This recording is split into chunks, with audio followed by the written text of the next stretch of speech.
বেশিরভাগই সূর্যের দিকে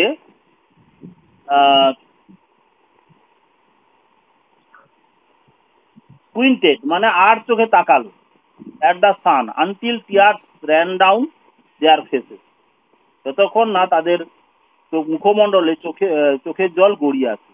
ওই যে গ্রহণ টহনের সময় না বাচ্চাদের বলা হয় তোরা সূর্যের দিকে ডাইরেক্ট তাকাবি না, চোখ খারাপ হয়ে যায়, তখন বাচ্চারা কি করে না আর চোখে একটু দেখে টেকে না চেষ্টা করে, সেরকম আর they breathe the fresh air and listen to the silence which held them in a blessed sea of no sound. এবং তারা শুনলো সেই নীরবতা, যে নীরবতাটা মানে শব্দহীন বা নিঃশব্দ মহাসমুদ্রের একটা যেন আশীর্বাদের মতোই ছিল, অর্থাৎ একেবারে নীরব চারদিকে, সেই নীরবতাটাকে তারা যেন খুব মন দিয়ে শুনলো।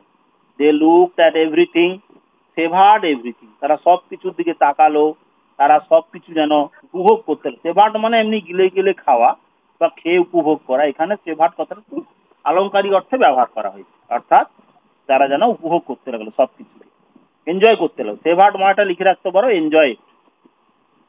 দেন wildly like animals escaped from their caves. They ran and ran shouting in circles. তারা বেপরোয়া ভাবে পশুদের মতো যেন তাদের গুহা থেকে দৌড় মারলো বা পালিয়ে গেল। তারা দৌড়তে লাগলো, চিৎকার করতে লাগলো, গোল হয়ে ঘুরতে লাগলো। They ran for an hour and did not stop running. তারা 1 ঘন্টা ধরে দৌড়লো, তারা দৌড়ানো থামালো না। মানে this paragraph describes the reaction of the children when the sun rose or came out after 7 years, how they enjoyed themselves. কথাগুলো বোঝা যাচ্ছে তো? And then তারপরে in the midst of their running one of the girls wailed. তাদের দৌড়াদৌড়ির মাঝখানে একটা মেয়ে কেঁদে ফেললো। Everyone stopped, সবাই থেমে গেল। The girl standing, সবাই আনন্দ করতে করতে একটা মেয়ে কেঁদে উঠলো, তখন সবাই থেমে গেল। The girl standing in the open held out her hand. খোলা জায়গায় দাঁড়িয়ে মেয়েটা তার হাত বাড়িয়ে দিল। দেখো স্ট্যান্ডিং ইন দা ওপেন এটাকে বলে প্যারেনথিসিস, এটা বলেছিলাম না কদিন আগে, প্যারেনথিসিস বলেছিলাম তো, PARENTHE প্যারেনথিসিসের উদাহরণ এইটা। অ্যাকচুয়ালি আসল বাক্য যদি মনে আছে প্যারেনথিসিস বানানটা লিখে নাও, এইখানটায় লিখে নাও, ওই স্ট্যান্ডিং এর উপরে। এটা এই যে পদ্ধতি এরকম মাঝখানে একটা কথা ঢুকিয়ে দেওয়া হচ্ছে, এটা বলে প্যারেনথিসিস, PARENTHESIS,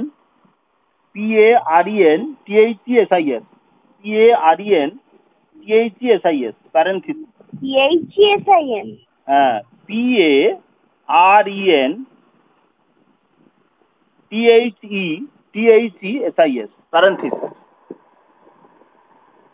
প্যারেনথিসিস মানে হচ্ছে এটা একটা গ্রামাটিক্যাল, মানে কিছু বলতে পারবো না, তবে এটা একটা গ্রামাটিক্যাল পদ্ধতি যাতে একটা সেন্টেন্সের মেন স্ট্রাকচারের মধ্যে একটা অতিরিক্ত কথাকে এরকম কমা কমা দিয়ে বা ড্যাশ ড্যাশ দিয়ে বা ফার্স্ট ব্র্যাকেটের মধ্যে বলা হয়, এখানে কমা কমা দেওয়া হয়েছে।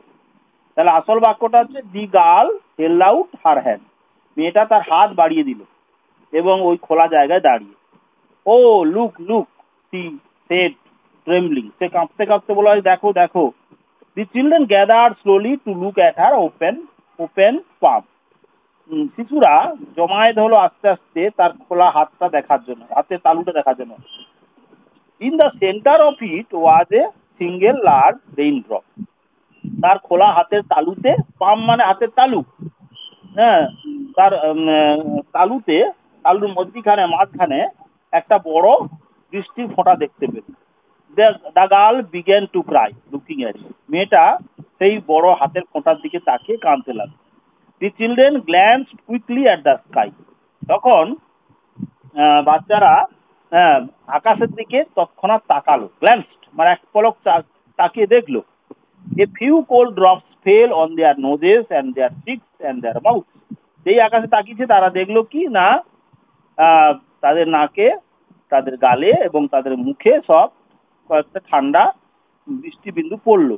The sun faded behind a cloud of mist. সূর্য কুয়াশার মেঘের আড়ালে অদৃশ্য হয়ে গেল। A cool wind blew around them, ঠান্ডা বাতাস তাদের চারদিকে বইল। They turn and slowly walk towards their underground houses, তারা ঘুরলো এবং তারা আস্তে আস্তে করে তাদের ভূগর্ভস্থ ঘরের দিকে হাঁটতে লাগলো। দেয়ার স্মাইলস হ্যাড ভ্যানিশ, তাদের হাসি অদৃশ্য হয়ে গেছিল। অর্থাৎ ছেলেরা বুঝতে পেরেছে যে 1 ঘন্টা হয়ে গেছে, সূর্য অস্ত যাচ্ছে আর ঠান্ডা বাতাস বইছে, বৃষ্টি আবার শুরু হচ্ছে। A boom of thunder startle they, বজ্রধ্বনি, এ বুম অফ থান্ডার মানে বজ্রধ্বনি, বাজ পড়া শব্দ তাদের চমকে দিল। স্টার্টেল, আন্ডারলাইন করো স্টার্টেল কথাটা। আর এই বুম অফ থান্ডার মানে বজ্রধ্বনি। দে টাম্বেলড আপন ইচ আদার অ্যান্ড র্যান, তারা ওই বজ্রধ্বনি শুনে একে অন্যের উপরে হুমড়ি খেয়ে পড়ে গেল এবং দৌড়তে লাগলো, ও হো বলে চিৎকার করতে লাগলো। Lightning struck all around them, বিদ্যুৎ চারদিকে মানে আঘাত করলো বা বিদ্যুৎ চারদিকে ছড়িয়ে পড়লো, মানে বিদ্যুৎ চমকানি আছে। The sky darkened into midnight in a flash, একটা এক ঝলকে আকাশ কি হয়ে গেল না মধ্যরাত্রি মতো অন্ধকার হয়ে গেল। The children stood at the doorway to the underground houses until it was raining hard, শিশুরা দাঁড়িয়ে থাকলো তাদের ভূগর্ভস্থ ঘরের দরজার কাছে যতক্ষণ না প্রচন্ড বেগে বৃষ্টি শুরু হয়। Then they close the doors and heard the gigantic sound of the rain falling everywhere, তারপরে তারা দরজা বন্ধ করলো এবং শুনতে পেল হ্যাঁ যে বৃষ্টি পতনের দৈত্যাকার শব্দ, মানে বিশাল শব্দ করে দৈত্যাকার যেন বৃষ্টি হচ্ছে। Will it be 7 more years before the sun comes out again, সূর্য আবার আসার আগে কি 7 বছর কাটবে? ইয়েস, হ্যাঁ। With pale faces they look out of the window at the wall, হ্যাঁ, উইথ পেল ফেসেস, ফ্যাকাশে মুখমণ্ডলে, আন্ডারলাইন করো শব্দটা পেল, তারা তাকালো জানলা দিয়ে, অ্যাট দ্য ওয়াল, সেই পৃথিবীর দিকে, দ্যাট ওয়াজ রেইনিং নাও, যে পৃথিবীতে এখন বৃষ্টি হচ্ছিল। রেইনিং অ্যান্ড রেইনিং স্টেডিলি, অবিরাম ভাবে বৃষ্টি হচ্ছে। অর্থাৎ একদিনের 1 ঘন্টার গ্রীষ্মকালের পরে আবার সেই ভেনাস গ্রহে বৃষ্টি পড়তেই থাকলো, পড়তেই থাকলো, পড়তেই থাকলো। এটাই হচ্ছে আমাদের এই লেসন।